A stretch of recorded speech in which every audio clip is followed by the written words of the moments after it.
هل أتاك حديث ضيف إبراهيم المكرمين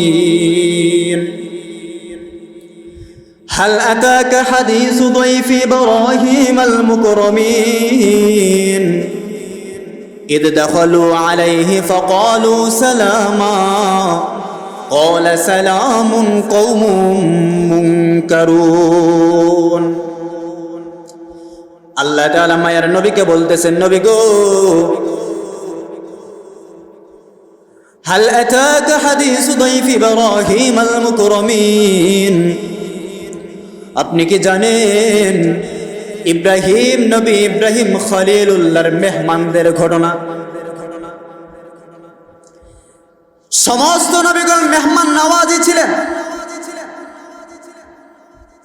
আমাদের জানাশোনার মধ্যে সবচেয়ে পরিচিত, সবচেয়ে মোহাব্বতের আমরা যে নামটা আমরা জানি, ইব্রাহিম খলিল। ইব্রাহিম আলাইহিস সালাতু ওয়াস সালাম মেহমান ছাড়া কোনোদিন খেতেন না। আমাদের নবীও মেহমান ছাড়া কোনোদিন খেতেন না। আর আমরা মেহমান আসলে বিরক্ত হই, মেহমানদেরকে রাগ করে খাওয়াই, নিজে খাই না। ঠিক না? সমস্ত নবীগণ মেহমান নওয়াজি ছিলেন। ইব্রাহিম আলাইহিস সালাতু ওয়াস সালাম একদিন বাড়ি থেকে বের হলেন। বাড়ি থেকে বের হওয়ার পর ঘরের মধ্যে যখন আবার গেলেন, ঘরের মধ্যে গিয়া দেখেন কয়েকজন মেহমান এসে উপস্থিত। অপরিচিত মেহমান, অপরিচিত মেহমান, পরিচিত মেহমান। ঘরের মধ্যে যখন গেলেন, ঘরের মধ্যে যেই মেহমানগুলা ছিল, মেহমানগুলা ইব্রাহিম আলাইহিস সালাতু ওয়াস সালামকে সালাম দিতেছে। সালাম। ইব্রাহিম আলাইহিস সালাতু ওয়াস সালাম মেহমানদের সালামের জবাব দিলেন, আবার ইব্রাহিম আলাইহিস সালাতু ওয়াস সালাম সালাম দিলেন। ইব্রাহিম আলাইহিস সালাতু ওয়াস সালাম দেখা ভাবতেছেন, চিন্তা করতেছেন, যেই মেহমানগুলা ইব্রাহিম নবীর ঘরের মধ্যে আসছে, মেহমানগুলাকে তো ইব্রাহিম নবী চিনে না। আশেপাশের মানুষ যদি হতো, পাড়া প্রতিবেশী যদি হতো, প্রতিবেশীর মানুষ হলে কিন্তু চেনা যাইত, প্রতিবেশীদের সাথে কিন্তু একটু চেনা যাইত। আবার দূর থেকে যে আসছে, দূর থেকে যদি আসে থাকে, অনেক দূর থেকে যদি মুসাফির যদি আসে, তাহলে তার শরীরের মধ্যে, তার অঙ্গ প্রত্যঙ্গের মধ্যে মুসাফিরের চিহ্ন পাওয়া যেত। ঘোড়া জিয়া যদি আসে, ঘোড়ার পিঠে যদি আসে, উটের পিঠে সোয়ার হয়ে যদি আসে, ধুলাবালি তো লাগার কথা, মরুভূমির পথ দিয়ে আসবে, ধুলাবালি তো গায়ের মধ্যে লাগার কথা। মেহমান যারা আসছে, মেহমানদের শরীরের মধ্যে বিন্দু পরিমাণ ধুলাবালি নাই, কোন ধরনের ময়লা নাই, ফ্রেশ চেহারা। প্রতিবেশীও না, ইব্রাহিম নবী চিনে না, অপরিচিত মানুষ। ইব্রাহিম নবীর সাথে সাক্ষাৎ করার পরে ইব্রাহিম আলাইহিস সালাতু ওয়াস সালাম বলেন, ভাইজান আপনারা বসেন, আমি একটু ভিতর থেকে আসতেছি। মেহমান আসলে পরে আমরা বলি না মাঝে মাঝে যে ভাইজান আপনি একটু বসেন, আমরা একটু ঘর থেকে আসি, বলি কিনা? ইব্রাহিম আলাইহিস সালাতু ওয়াস সালাম সেম জবাবটা দিলেন। ফারাগা ইলা আহলিহি, ইব্রাহিম আলাইহিস সালাতু ওয়াস সালাম ঘরের ভিতরে গেলেন।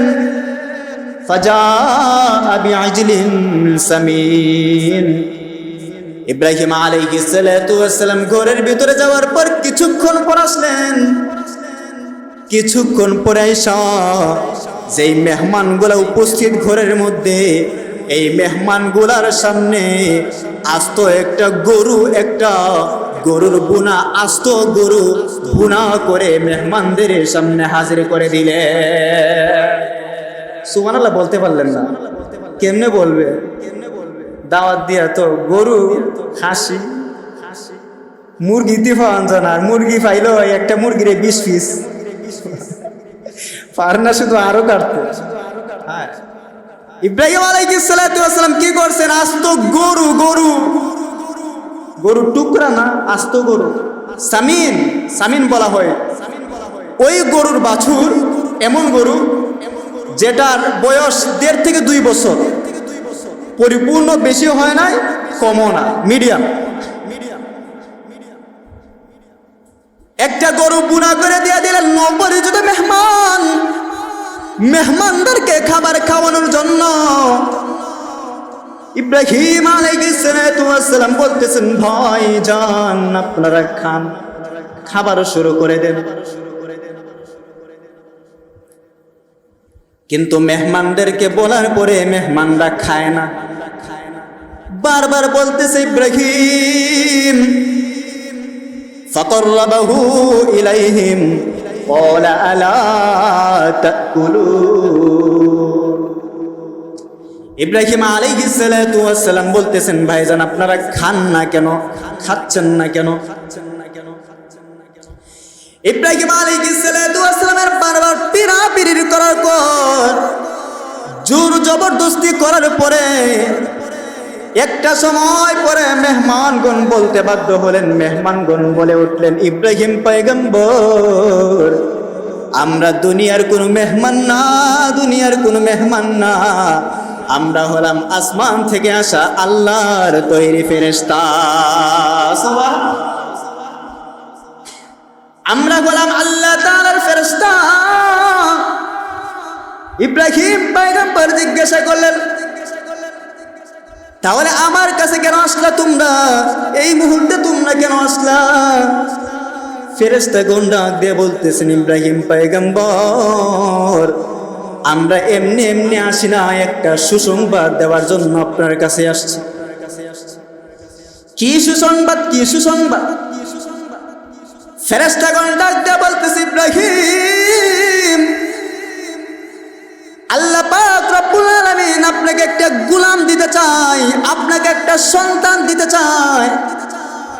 আপনাকে একটা সন্তান দেওয়ার জন্য আল্লাহ পাক রব্বুল আলামিন আমাদেরকে পাঠাইছেন সুসংবাদ দেওয়ার জন্য।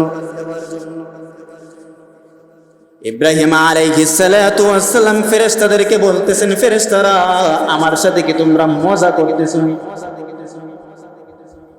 আমার সাথে কি তোমরা মজা করতেছো, ঠাট্টা করতেছো? আর আমার বয়স তো 80 বছর হয়ে গেছে, বৃদ্ধ মানুষ আমি, আমার বিবিও বন্ধা হয়ে গেছে, বিবি বন্ধা, আমি মুরব্বী, আমি বুড়া মানুষ, এখন আমার ঘরের মধ্যে কিভাবে সন্তান হবে? ফেরেশতাগণ ডাক দিয়ে বলতেছে, ইব্রাহিম পয়গম্বর, আপনি চিন্তা করবেন না, আপনি চিন্তা করবেন না, আল্লাহ পাক রব্বুল আলামিন আপনাকে বৃদ্ধ বয়সে সন্তান দিয়ে আপনাকে খুশি করে দিবে। দেন নাই? 86 বছর বয়সে ইসমাইল পয়গম্বরকে পাঠাই দিয়েছেন। কিন্তু কথা হলো, এখানের মধ্যে বুঝার বিষয় হলো, আল্লাহ পাক রব্বুল আলামিন যদি সন্তান দিতে চান, বুড়া বয়সে যদি সন্তান দিতে চান, ইব্রাহিম আলাইহিস সালামের কাছে তো সরাসরি ফেরেশতাদেরকে পাঠাইয়ে তুই বলতে পারতেন যে তোমাকে সন্তান দেওয়া হবে। এইভাবে না বলে, এইভাবে সরাসরি না বলে আল্লাহ পাক রব্বুল আলামিন কেন সন্তান দেওয়ার আগে কেন মেহমান নওয়াজি করলেন? প্রশ্ন জাগে কিনা? মুফাসসিরিনে কেরামগণ লিখেন, ইব্রাহিম পয়গম্বরকে আল্লাহ পাক রব্বুল আলামিন বৃদ্ধ বয়সে, বুড়া বয়সে সন্তান দিবেন, এটা তো অনেক আশ্চর্যজনক ঘটনা, বিস্ময়কর একটা ঘটনা, অলৌকিক একটা ঘটনা। আল্লাহ পাক রব্বুল আলামিন উম্মতদেরকে জানায় দেন, উম্মতদেরকে বুঝায় দেন, ও উম্মতেরা, বৃদ্ধ বয়সে যদি ইব্রাহিম পয়গম্বরকে বিস্ময়কর জিনিস যদি দেওয়ার আগে যদি আল্লাহ তাআলা মেহমানদারের একটা ঘটনা, মেহমান নওয়াজি করাই দিতে পারেন, তুমিও যদি মেহমান নওয়াজি করো, মেহমানদের কদর করো, মেহমানদের সম্মান করো, মেহমানদের সম্মান করলে পরেও আল্লাহ পাক রব্বুল আলামিন তোমার জীবনেও সেই রকম অলৌকিক বিস্ময়কর ঘটনা আল্লাহ তাআলা দিয়ে দিবে। আমার আপনার জীবনও দিয়ে দিবে। কিভাবে দিবে? আমাদের কল্পনার বাহিরে, বুঝতেও পারবেন না। ইব্রাহিম পয়গম্বর আলাইহিস সালাম যেরকম ভাবতে পারে নাই বুড়া বয়সে সন্তান পাবে। আপনি মেহমান নওয়াজি করেন, আপনি মেহমানদের কদর করেন, আপনি মেহমানদের তাজিম করেন, আল্লাহ পাক রব্বুল আলামিন আপনার জীবনে এমন নিয়ামত দিবেন যে নিয়ামতের কথা আপনি জীবনে কোনোদিন কল্পনা করতে পারেন না। সুবহান, কল্পনা করতে পারেন। অথচ আমরা মেহমান আসলে পরে নারাজ হই। আল্লাহ রাসূল সাল্লাল্লাহু আলাইহি ওয়াসাল্লাম বলেন, বিশ্বাসী বান্দা যদি তুমি হও, আমরা যারা বিশ্বাসী বান্দা আছে, আল্লাহকে বিশ্বাস করি, রাসূলকে বিশ্বাস করি, আখিরাতকে বিশ্বাস করি, মান কানা ইউমিনু বিল্লাহি ওয়াল ইয়াউমিল আখির ফালইউকরিম দাইফাহু। বিশ্বাসী বান্দা যারা আছে তারা যেন মেহমানদেরকে সম্মান করে। কারণ মেহমান আপনার ঘরের মধ্যে আল্লাহ পাঠাইছেন আপনাকে মহব্বত করেন বিধায়। আল্লাহ যদি আপনাকে মহব্বত না করতো, আল্লাহ যদি আপনাকে ভালোবাসতো, আপনার কাছে কিন্তু মেহমান পাঠাইতেন। মেহমান পাঠায়া আপনি বলেন, হুজুর আমার তো ঘরের মধ্যে রিজিক নাই, আমার তো কামাই রুজির মধ্যে বরকত পাই না, আমার ঘরের মধ্যে কোনো বরকত পাই না, আমার ঘরের মধ্যে শুধু বেবরকত, আমার ঘরের মধ্যে শুধু অশান্তি, আমার ঘরের মধ্যে রিজিক নাই, রিজিকের বরকত নাই। আল্লাহ পাক রব্বুল আলামিন বলে, বান্দা তোমার কাছে যদি কোনো মেহমান আসে, মেহমানদেরকে খালি হাতে ফিরাইয়া দিও না, মেহমানদেরকে যা আছে ঘরের মধ্যে তা দিও, মেহমানদেরকে তাজিম করো। আমি আল্লাহ তাআলা আসমান থেকে তোমার জন্য রিজিকের বরাদ্দ পাঠিয়ে দেব। সুবহান, আমি পাঠিয়ে দেব রিজিক। রাস্তার মধ্যে বাড়ি, রাস্তার পাশে বাড়ি, মেইন রোডের পাশে বাড়ি, মেহমান আসে বিরক্ত হয়, বিবি বিরক্ত হয়, স্বামীকে বিয়া বলে, তোমার আত্মীয় স্বজন বুঝে আর কোনো জায়গা পায় না। অসুস্থ হইলো আমার বাড়ি, বিপদের মধ্যে পড়লে আমার বাড়ি, কোনো একটা জায়গার মধ্যে আসলে, আশেপাশে কোনো একটা জায়গার মধ্যে আসলে আগেই শুধু আমার বাড়ি, আর কি কোনো বাড়ি ঘর পায় না, বলে কিনা।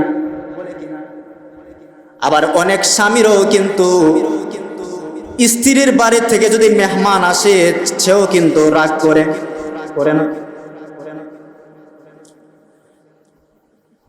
স্ত্রীর ফ্যামিলি থেকে যদি কেউ আসে, মেহমান আসে, মেহমানদের কদর করা। স্বামীর বাড়ি থেকে যদি মেহমান আসে, মেহমানের কদর করা, মেহমান নওয়াজি করা। এটা পৃথিবীর মধ্যে যত নবী রাসূলগণ এসেছিলেন, সমস্ত নবী রাসূলদের গুণ ছিল মেহমান নওয়াজি করা। সমস্ত নবী রাসূলদের এই কারণে মেহমান আসলে পরে আমরা কি বিরক্ত হব নাকি মেহমানের কদর করব? দাওয়াত তাবলীগের ভাইরা আসছেন আপনাদের এখানের মধ্যে, আমাদের উচিত হলো, যেহেতু এটা মহল্লার মসজিদ, তাদেরকে মহল্লা ভিত্তিক হিসেবে তাদেরকে কদর করা। কিন্তু তারপরও ওনারা এটা কিন্তু চায় না, দাওয়াত তাবলীগের ভাইরা কোনো জায়গার মধ্যে এটা চায় না যে এলাকার মানুষরা তাদেরকে তাজিম করো, খাবার দাবার খাও।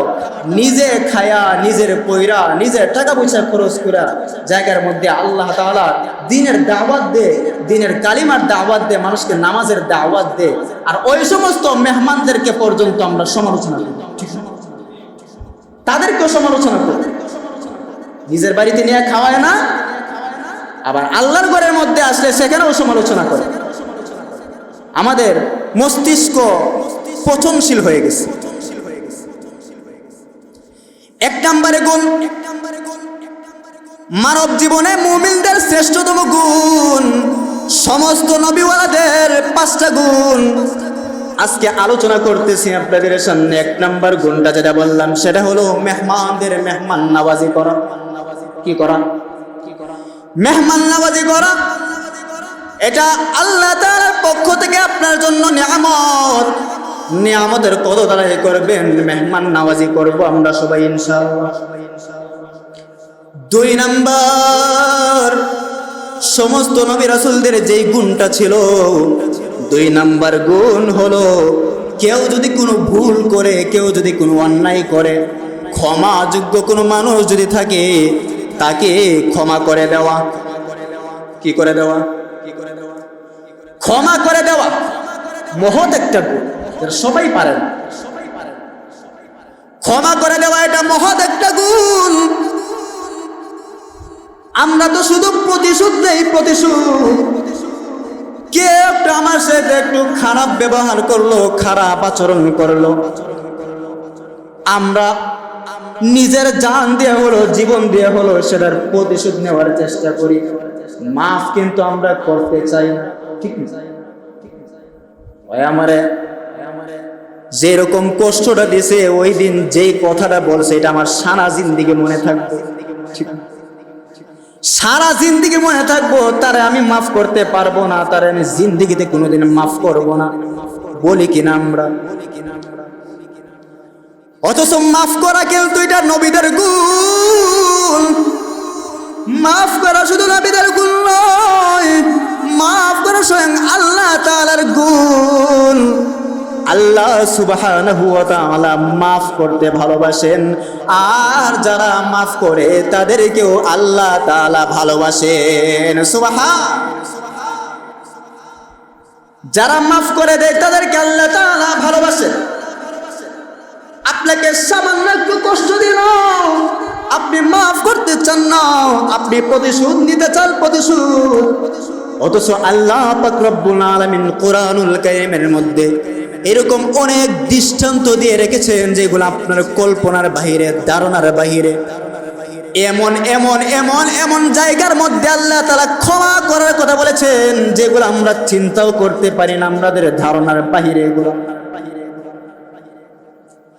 যেমন সূরাতুন নূরের এক আয়াতের মধ্যে 22 নম্বর আয়াত, 22 নম্বর আয়াতের মধ্যে আল্লাহ পাক রব্বুল আলামিন সুন্দর আরেকটা উদাহরণ দিতেছেন, দৃষ্টান্ত দিতেছেন। ওয়ালা ইয়াতালি উলুল ফাদলি মিনকুম ওয়াসসাতি আইয়ুতু উলিল কুরবা ওয়াল মুহাজিরিনা ফি সাবিলিল্লাহ উলিল কুরবা ওয়াল ইয়াতামা ওয়াল মাসাকিন ওয়াল মুহাজিরিনা ফি সাবিলিল্লাহ ওয়ালইয়াফু ওয়ালইয়াসফাহু আলা তুহিব্বুনা আন ইয়াগফিরাল্লাহু লাকুম ওয়াল্লাহু গফুরুর রহিম। আল্লাহ পাক রব্বুল আলামিনের একজন বান্দা, মায়ার নবীর একজন কাছের একজন মানুষ, কাছের একজন সাহাবী, মায়ার নবীর শ্বশুর আবু বকর সিদ্দিক রাদিয়াল্লাহু তাআলা আনহু। আবু বকর সিদ্দিক রাদিয়াল্লাহু তাআলা আনহু জালিলুল কদর সাহাবী। আবু বকর মক্কার মধ্যে যখন যখন ইসলাম ধর্ম গ্রহণ শুরু হয়, মক্কার মধ্যে নতুন নতুন মুসলমান যারা ইসলামের মধ্যে আসতেছে, ইসলামের মধ্যে যারা আসতেছে মুসলমানগণ, এই মুসলমানদের মধ্য থেকে যাদের টাকা পয়সা নাই, গরিব অসহায় মানুষ যারা আছে, যারা ঠিক মতো খাবার খেতে পারে না, ঠিক মতো থাকার জায়গা পায় না, আবু বকর সিদ্দিক রাদিয়াল্লাহু তাআলা আনহু ওই সমস্ত অসহায় মানুষদের থাকা আর খাওয়ার ব্যবস্থা করে দিতেন। তাদের মধ্য থেকে একজন সাহাবী ছিল হযরত মিস্তাহ রাদিয়াল্লাহু তাআলা। কি নাম? মিস্তাহ। নামটা মনে রাখবে।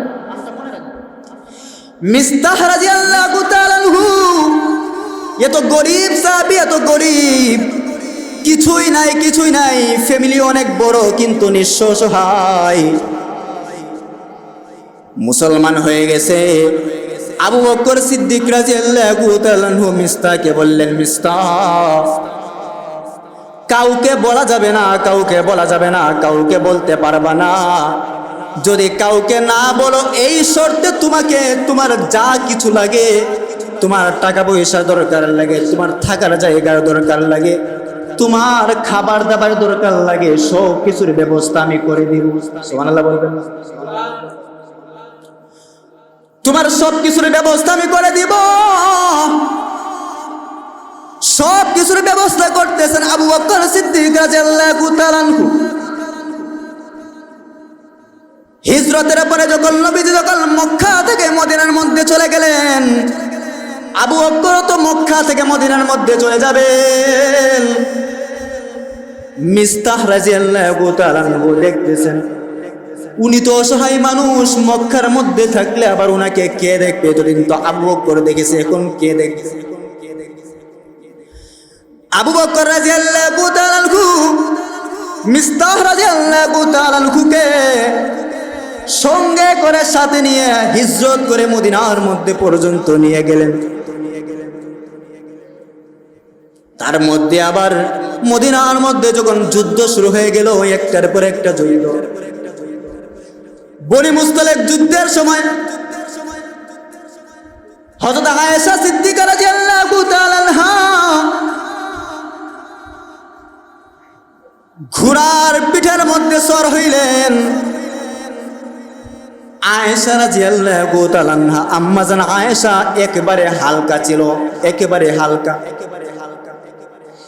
এমন হালকা ছিলেন, রাস্তার মধ্যে আম্মা জান আয়েশার গলার হারটা পড়ে গেছে, গলার হারটা পড়ে গেছে, গলার মালাটা পড়ে গেছে। আম্মা জান আয়েশা সোয়ার থেকে নামলেন, সোয়ারি থেকে নেমে গলার হারটা, গলার মালাটা খুঁজতেছেন, খুঁজতেছেন, খুঁজতেছেন, কিন্তু নিজেই সোয়ারের মধ্যে ছিলেন, এই সোয়ারিটা কিন্তু রেখার মধ্যে নাই, সামনে চলে গেছে। আম্মা জান আয়েশা পিছনে পড়ে গেছেন, আর পিছনে যেই সমস্ত মুহাজিরগণ আসতেছেন, সেই সমস্ত সাহাবায়ে কেরামদের মধ্য থেকে কিছু যুবক সাহাবায়ে কেরামরা ছিল, ইয়াং সাহাবায়ে কেরামরা ছিল। তারা যখন দেখলেন আম্মা জান আয়েশা এখানের মধ্যে একা পড়ে আছেন, আম্মা জান আয়েশা এখানের মধ্যে গলার হার খুঁজতে গিয়ে একা একা পড়ে আছেন, আম্মা জান আয়েশা সিদ্দিকারে সাথে নিয়ে মদিনার মধ্যে চলে আসলেন। কিন্তু মদিনার মধ্যে মুনাফিক যারা আছে, মুনাফিকরা কথা রটায় দিল। মুনাফিকরা বলতে লাগলো, নবীর বিবি, নবীর স্ত্রী আয়েশা কিছু যুবক সাহাবীদের সাথে, ইয়াং সাহাবীদের সাথে একা একা আসছে, নিজে একা একা আসছে ইয়াং সাহাবীদের সাথে থাকার জন্য।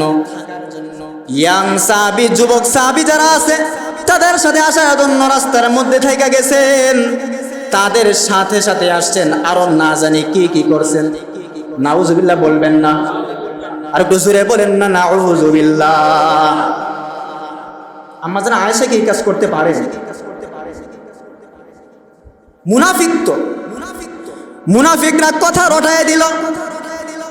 আরে মুনাফিকরা তো বলবে, নবী আরবি সাল্লাল্লাহু আলাইহি ওয়াসাল্লাম পর্যন্ত বলে গেলেন, কোন পর্যন্ত আল্লাহ পাক রব্বুল আলামিন আয়েশার সতীত্ব নিয়ে যখন কথা না বলবে, ততক্ষণ পর্যন্ত আমি আয়েশার সাথে কথা বলবো না। এরকম কঠিন একটা মুহূর্ত। আর আম্মা জান আয়েশা হলো আবু বকর সিদ্দিক রাদিয়াল্লাহু তাআলা আনহুর কন্যা। নিজের মেয়ে সম্পর্কে যদি মানুষ যদি এই সমস্ত বাজে কথা বলে, তাহলে নিজের অবস্থাটা কেমন লাগে? মুনাফিকরা তো বলবে, মুনাফিকরা তো বলবে, মুনাফিকরা মুনাফিকদের কথা বলবে, কিন্তু মিস্তাহ রাদিয়াল্লাহু তাআলা আনহু আবু বকরের টাকা পয়সা দেয়া যে খায়, এতদিন পর্যন্ত যে আবু বকরের টাকায় খাইলো, আবু বকরের থাকার জায়গায় থাকলো, আবু বকর সিদ্দিক রাদিয়াল্লাহু তাআলা আনহু বিপদ আপদে যাকে সব সময় সহযোগিতা করেছেন, সেই মিস্তাহ পর্যন্ত বলে ফেললো আয়েশার ব্যাপারে কোনো গ্যারান্টি নাই, এরকম ঘটনা হলেও হতে পারে। নাউজুবিল্লাহ বলবেন না? বলেন তো এখন কষ্ট লাগে কিনা? আমার টাকায় খায়, আমার টাকায় ঘুমায়, আমি যেখানে থাকার জন্য বলি আমার থাকার জায়গার মধ্যে থাকে, এমন মানুষগুলো যদি নিজের সম্পর্কে যদি মন্তব্য করে কষ্ট তো লাগার কথাই। আবু বকর সিদ্দিক রাদিয়াল্লাহু তাআলা আনহু আল্লাহ তাআলার কাছে দোয়া করতেছেন, বদদুয়া দিতেছেন, আল্লাহ মুনাফিকরা বলল এটা মেনে নিলাম, কিন্তু মিস্তাহ যে এই কথা বলল, মিস্তার কথাটা আমি মানতে পারলাম না, আমি তাকে সহযোগিতা করি, আমি তাকে সহযোগিতা করি, আমি তাকে খাওয়াই, আমি তাকে পড়াই, আর সেই নাকি আমার মেয়ের আয়েশাকে নিয়ে বাজে মন্তব্য করলো, এটা আমি সহ্য করতে পারি না।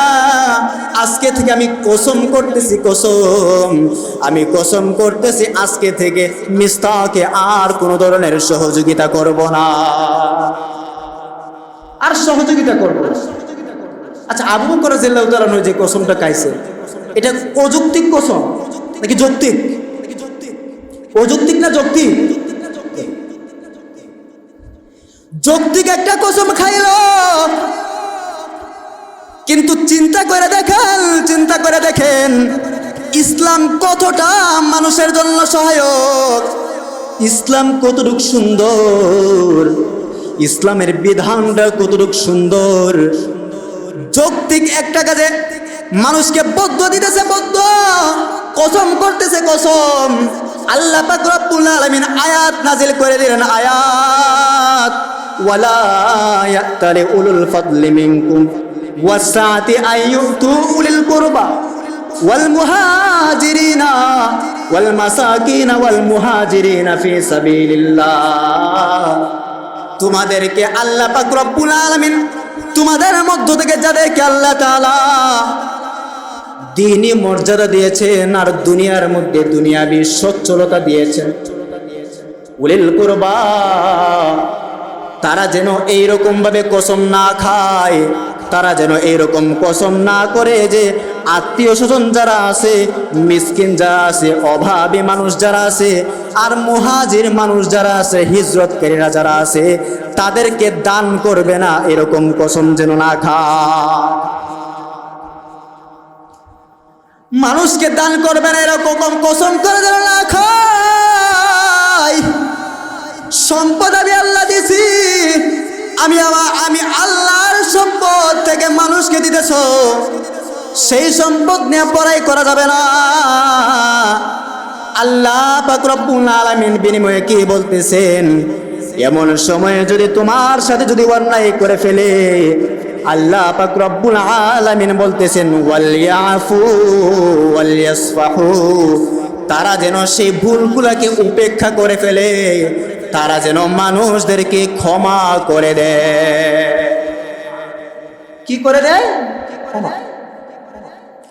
ক্ষমা আল্লাহ তাআলার কাছে বিশেষ পছন্দের একটা আমল, অনেক পছন্দের আমল। ক্ষমা সবাই করতে পারে না।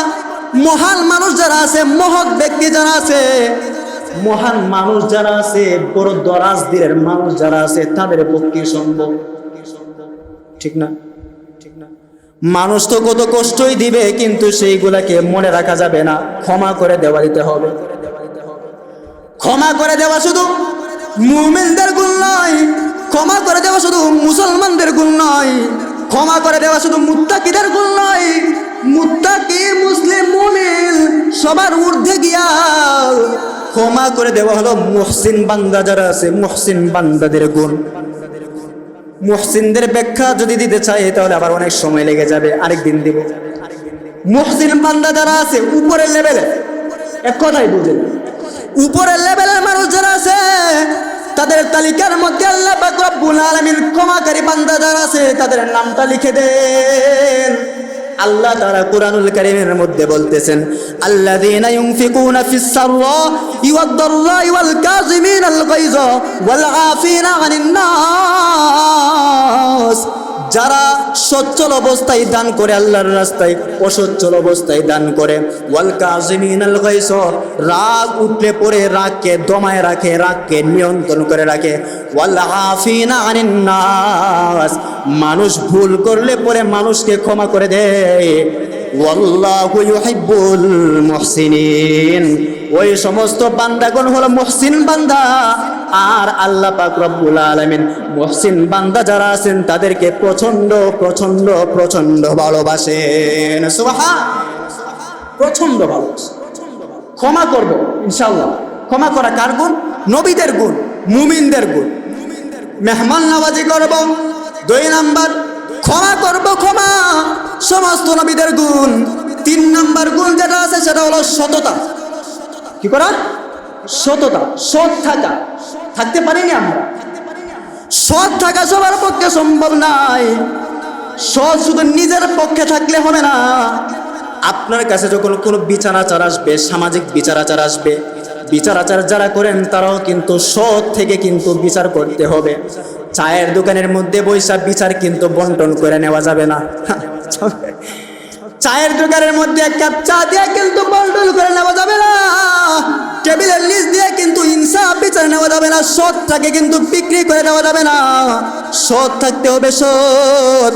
আল্লাহ পাক রব্বুল আলামিন বলতেছেন, ইয়া আইয়ুহাল্লাযীনা আমানুত্তাকুল্লাহা ওয়া কুনু মা'আস সাদিকিন। আল্লাহ তাআলা বলতেছেন, বান্দা,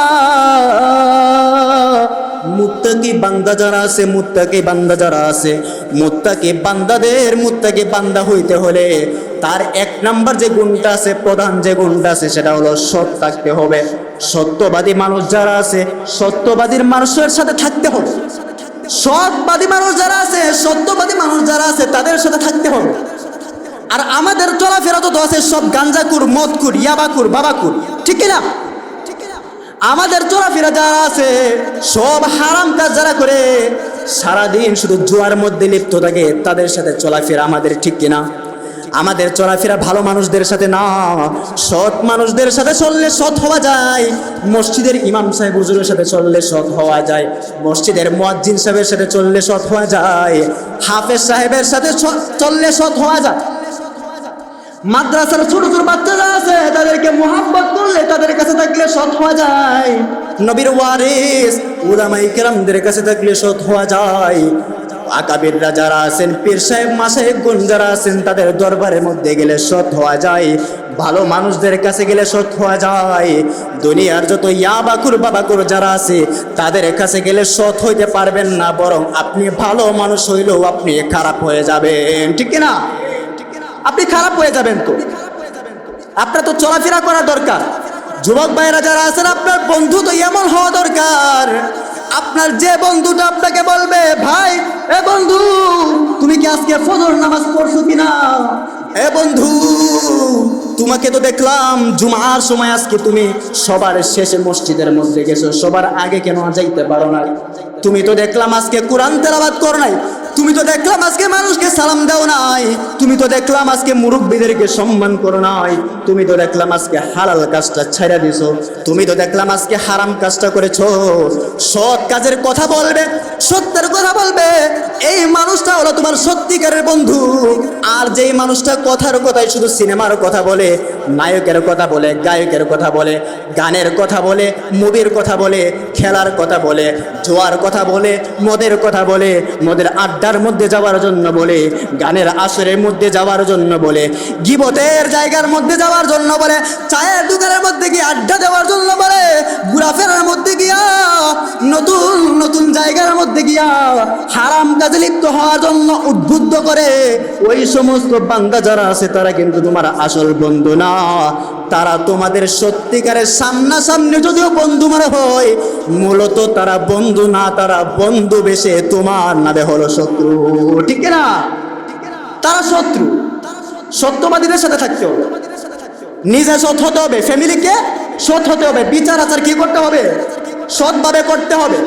আমাদের সমাজের মধ্যে এরকম অনেক মানুষ আছে, এখানের মধ্যে আছে কিনা আমি জানি না, বাবা মারা গেছে, মারা যাবার আগে ফ্যামিলির বড় সন্তানকে বলে গেল, বাবা আমি তো মরে যাব এখন, আমার তো সময় শেষ হয়ে গেছে, আমি তোমাকে দায়িত্ব দিলাম, আমি তো বাইচ্ছা থাকতে তো তোমাদের ভিতরে তো আমি সম্পদগুলোকে সমানভাবে ভাগ করে দিতে পারি নাই, ইনসাফ ভাগে ভাগ করে দিতে পারি নাই।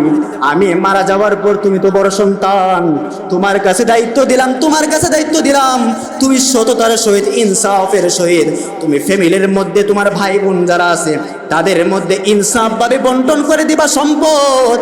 কিন্তু দুর্ভাগ্য, বাবা মারা গেছে, 30 বছর হয়ে গেছে, 40 বছর হয়ে গেছে, কিন্তু আজও পর্যন্ত ঘরের মধ্যে যে সমস্ত ভাই বোন যারা আছে তাদেরকে সৎভাবে সম্পদ ভাগ করে দেয় না, ঠিক না? আছে না? অনেক আছে। আপনাদের এখানের মধ্যে না, আমাদের এলাকার মধ্যে আছে। সৎ থাকতে হবে, সৎ 3 নাম্বার গুণ। 4 নাম্বার গুণ হলো ইনাবা মানে হলো যেই দিলটা সদা সর্বদা আল্লাহর জন্য নিয়োজিত থাকে।